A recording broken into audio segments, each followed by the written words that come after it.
जय श्री राम। बहुत स्वागत है आपका आपके अपने बेहद खास कार्यक्रम में। मैं हूं आपके साथ आचार्य राज मिश्रा। हमेशा कुछ नई चीज़ें, कुछ महत्वपूर्ण चीज़ें आपके लिए हम लेकर के आते हैं और कुछ महत्वपूर्ण जानकारी आपको देने का प्रयास करते हैं। आज भी कुछ महत्वपूर्ण विषय आपके लिए लेकर के आए हैं। उनके लिए जिन दर्शकों का जन्म 11 तारीख को हुआ है या जिनका जन्म एकादशी तिथि को हुआ है, ठीक है, जिनका जन्म 11 तारीख को हुआ है या जिनका जन्म एकादशी तिथि को हुआ है, उनका सोच विचार किस प्रकार का होता है, कद काठी कैसे होती है, ऐसे लोगों का विचार कैसा होता है, इस पर हम बात करेंगे आज। और दोपहर को 12 बजे प्रतिदिन और रात को 9 बजे मैं लाइव भी आता हूं, ठीक है, फेसबुक यूट्यूब दोनों पर लाइव होता हूं। आप उस टाइम पर मुझे बात करना चाहते हैं मुझसे तो आप निश्चित रूप से बात कर सकते हैं।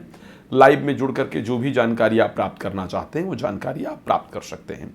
सबसे पहला अगर चेहरे के रूप में देखा जाए, गोल चेहरा होता है। जो जिनका जन्म 11 तारीख को हुआ होता है उनका जनरली चेहरा गोल होता है, आकर्षक होता है। बचपन में बड़े जो सुंदर सुंदर बच्चे दिखते हैं ना, गुबलू गुबलू से गाल वाल जिनका निकला होता है, वो सब ये 11 तारीख वाले माने जाते हैं।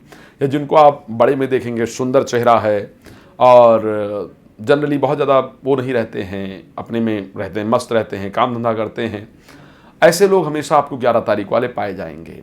मन बड़ा चंचल होता है, कभी मन इधर भटकता है, कभी मन उधर भटकता है। इनको कंट्रोल करना इनके मन को बड़ा ही ज़्यादा मुश्किल होता है। तो गोल चेहरा होता है, आकर्षक शरीर होता है, सुंदर शरीर होता है, मांसल शरीर होता है, थोड़ा मोटापा होता है। इनको समझना, इनको कंट्रोल करना बड़ा मुश्किल होता है। मीठे वचन हमेशा बोला करते हैं और कामी प्रकृति के लोग होते हैं। मीठे वचन बोलना, कामी प्रकृति और हंसमुख, दूसरों को हंसाना, बहुत बाचाल होते हैं, बड़ी बातचीत करना, लोगों से जल्दी घुलना मिलना।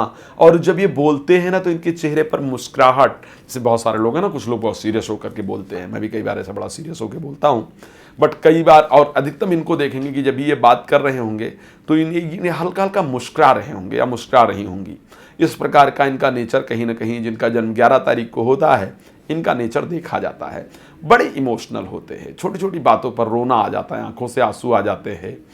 हमेशा लोगों के, इनको थोड़ा सा अपना दुख आपको अगर कोई सुनाए, मैं आपकी बात कर रहा हूँ, आपका जन्म अगर 11 तारीख को हुआ है तो आपकी बात कर रहा हूँ, अगर आपको थोड़ा सा भी दुख कोई सुनाए तो तुरंत आंखों से आंसू आ जाता है। उनका दुख बड़ी जल्दी देखते हैं, सहानुभूति लोगों के प्रति बड़ी आप रखते हैं और तुरंत ही आप कोशिश करते हैं इनका दुख कैसे दूर हो, मुझे इसके बारे में सोचना है, और तुरंत ही उनके बारे में जो है वो सोचना और विचार करना प्रारंभ कर देते हैं। और उनके दुख दूर करने के लिए जितना भी प्रयास करना चाहिए वो सारे प्रयास आप निश्चित रूप से करते हैं। दूसरे के दुख को अपना समझ लेना, दूसरे के दुख को अपना समझ लेना और अपनी तरह उस पर रिएक्ट करना, कहीं ना कहीं जो ये नेचर देखा गया है, ये 11 तारीख को जन्मे जातक जातिकाओं का देखा गया है। श्री रामचरितमानस के अंतर्गत गोस्वामी तुलसीदास जी ने संत का स्वभाव लिखा था कि पर दुख द्रवहि संद सुपनीता, ऐसे करके है। तो ये जो दूसरे के दुख को देख करके दुखी होने वाला स्वभाव है, ये कहीं ना कहीं 11 तारीख के जातक जातिकाओं का पाया जाता है। मुझे उम्मीद है आप नोट करेंगे, अगर आपका 11 तारीख को जन्म हुआ है, आप ऐसे ही अपने आप को पाएंगे। एक एक चीज मैच करके देखिएगा। अब क्या बिजनेस करना चाहिए आपको, अगर देखा जाए तो आपको कौन सा कार्य करना चाहिए जो आपके लिए लाभप्रद हो, नौकरी हो, कार्य हो, क्या करें। यात्रा से संबंधित कार्य करेंगे तो आपके लिए बड़ा फायदेमंद होगा, ठीक है। यात्रा से संबंधित जो कार्य है वो आपके लिए, चाहे वो टूरिस्ट का है, ट्रैवल एजेंसी का है या टूरिस्ट गाइड इत्यादि हैं, ये सब बड़ा काम का होता है। नाविक, आजकल नाव वाव चलाने का काम नहीं रह गया है, आजकल तो पानी के जहाज इत्यादि आ गए हैं, पनडुब्बी इत्यादि आ गई है, हमारी जल सेना है। तो ये सारे जो क्षेत्र हैं जल से रिलेटेड वाले या गोताखोर इत्यादि जो हैं, ये सारे प्रोफेशन आपके लिए बड़े फायदेमंद होते हैं। या तैराक हैं, आजकल देखा जाए एथलीट इत्यादि जो तैराकी में भी काम करते हैं, तो ये आपके लिए काम का होता है। एयर होस्टेस बनना, एरोप्लेन से रिलेटेड जितने कार्य है, ये आपके लिए निश्चित रूप से फायदेमंद होता है। बिजनेस में शराब की बिक्री भी आपके लिए फायदेमंद होती है। शराब का काम करना, लिकर का जो बिजनेस है या केमिकल का जो बिजनेस है या ड्राइक्लिंग का जो बिजनेस है, ये हमेशा आपके लिए फायदेमंद होता है।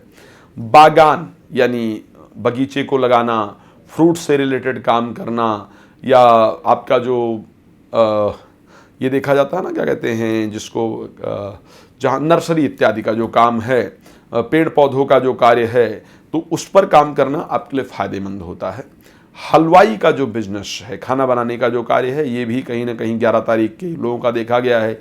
गौशाला बनाना, हॉस्पिटल से रिलेटेड काम करना, औषधि से रिलेटेड काम करना, होटल का काम करना, डेयरी प्रोडक्ट्स, दूध दही पनीर घी ये वो जितने हैं, मत्स्य पालन का काम करना, ये बड़ा लाभप्रद होता है। तो ये ऐसे बिजनेस होते हैं जो आपके लिए लाभप्रद होते हैं, बट आपको एक ही चीज़ पर जो फोकस करना होता है वो करना होता है। एक तो भैया देखिए, चाहे आप स्त्री हैं, पुरुष हैं, लड़का हैं या लड़की, परमात्मा के लिए आप बराबर हैं और परमात्मा आपकी नेचर को एक जैसा ही बनाता है। तो एक तो बहुत किसी से इमोशनल सपोर्ट ढूंढने का प्रयास मत कीजिए, आपको धोखा मिलेगा। लोग आपका खूब फायदा उठाएंगे, खूब यूटिलाइज करेंगे, लेकिन आपके प्रति यदि बात किया जाए तो कोई भावनात्मक दृष्टि नहीं रखेगा। आप जैसे हैं वैसी ही दुनिया हो, इसकी पॉसिबिलिटी नहीं है। इसलिए अपने आप को थोड़ा सा इमोशनल होने से बचाइए। अगर अपने आप को इमोशनल होने से बचाएंगे तो ऐसे कंडीशन में निश्चित रूप से अच्छे रिजल्ट को प्राप्त कर पाएंगे और ज़िंदगी में कुछ अच्छा हो पाएगा। जितना भावुक आप रहते हैं, जितना भावनात्मक आप रहते हैं, इससे सिर्फ लोगों के लिए उपहास का केंद्र बनेंगे। आप किसी के लिए चिंतित हो रहे हैं या हो रही हैं, या आपको किसी ने, जनरली आपको लोग धोखा देते हैं, अब आपको लोगों ने धोखा दिया, आप उसको लेकर के मेंटली परेशान हो रहे हैं, स्ट्रेस में हो रहे हैं, कि जनरली 11 तारीख वाले लोगों को डिप्रेशन में आते हुए देखा गया है, स्ट्रेस बहुत ज़्यादा प्राप्त करते हुए देखा गया है, माँ से बहुत ज़्यादा लगाव होता है, ऐसा देखा गया है। अब किसी ने आपको धोखा दे दिया, धोखा देने वाला या देने वाली तो देकर गए, किसी ने आपको आप शब्द कह दिया, वो तो कह करके गए, लेकिन उसको लेकर के जो आप इतना चिंतित हो रहे हैं या हो रही हैं, वो आप खुद को नुकसान कर रहे हैं। इससे दूसरों को फर्क नहीं पड़ेगा। तो प्लीज थोड़ा सा इस पर ध्यान दीजिए। ओम नमः शिवाय मंत्र का रोज जप कीजिए। 2 मुखी रुद्राक्ष गले में और मोती साथ में पहन करके रखिए। अन्य जानकारी चाहें तो मुझे कॉल कर लीजिए। जय श्री राम, बहुत धन्यवाद।